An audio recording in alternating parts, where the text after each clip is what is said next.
I run a digital agency called Content Design London, and I care about accessible and inclusive information above all else, work-wise, obviously.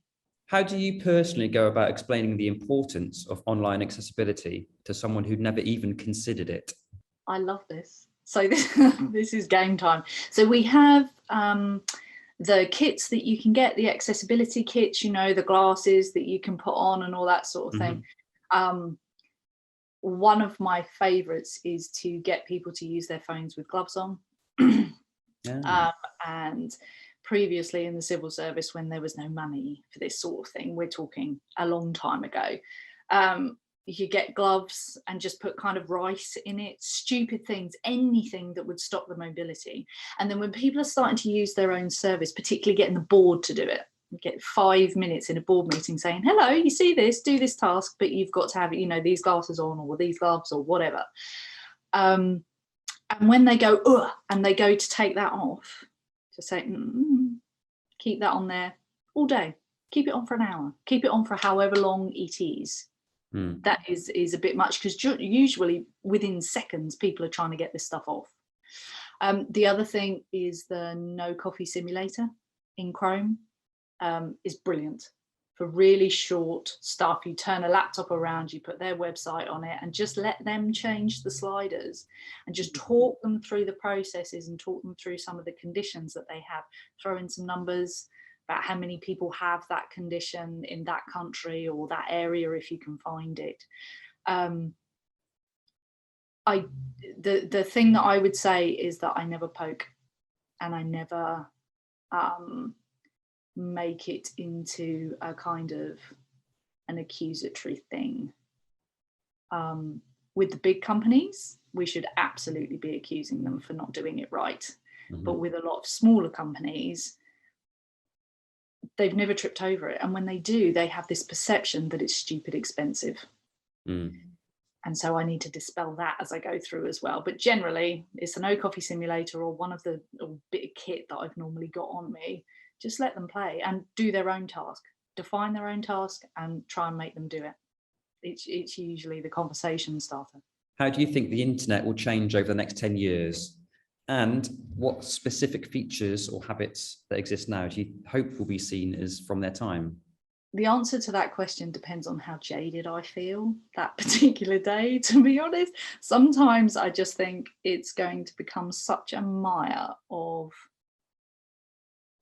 disinformation that people will switch off, and you'll get two camps, much as we're seeing at the moment where people are falling into camps pretty staunchly. I think we'll find it on the internet as well, and it'll be people who love it and trust it and just look at anything that they look at and they think that's it.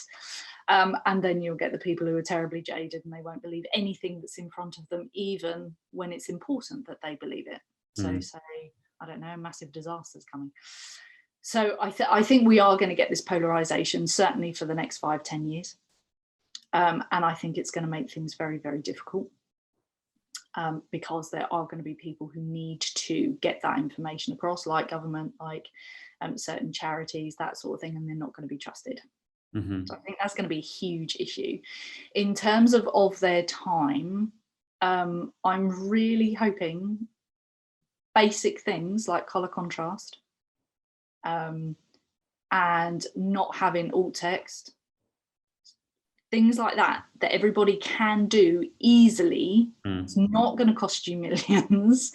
That I would hope that it is of its time. What I would also like to see, but I'm unconvinced at the moment, is that all the big companies have sign language interpretation. Yeah, okay. On everything that they do. I can't see it right now. I can see small movements towards it, but I would certainly like to see that.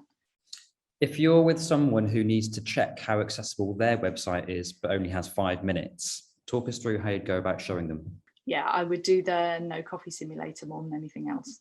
Okay. But I think it's because people generally leap from accessibility to either can't see, can't hear, or you have motor impairments. Often if you say accessibility or usability, they'll think screen readers. And so I would kind of start there. If I've only got 5 minutes, I'll be going, okay, well, let's take a look at what it looks like for somebody with glaucoma.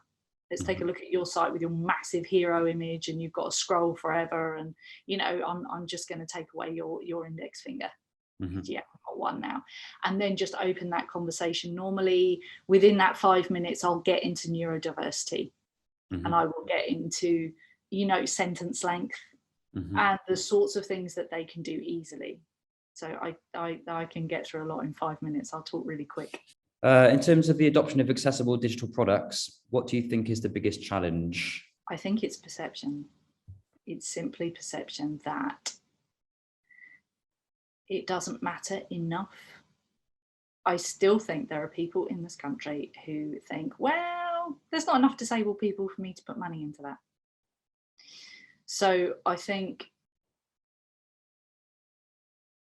the innovation is stalled. But I also think that it is changing. It is. I mean, it might be our bubble, but when we go into organizations and we start to talk to them about everything that is on offer for them and all the things that they can get into and all the things that they could do, most of it is just because they haven't looked into it. And they do think accessibility is screen readers, and then they stop there. So I think there needs to be industry-wide conversations, usually on social media or something that people might pay attention to, on what's on offer and what the impact might be. And then hopefully we can start getting rid of this perception that it's too much and not worth it. What's one thing that every single person can do or learn to play a part in a progression towards an accessible internet? I think it's understanding actually the different types of barriers. So for example, if I go into a board meeting or councillors or whatever, I will talk about money and efficiency. If I'm going in at project level, I'll talk about efficiency and user. And so it's a content design problem, as always. Who's your audience? What do they care about? What language are they using? And then use that back to them and give them back their priorities in their way. So I think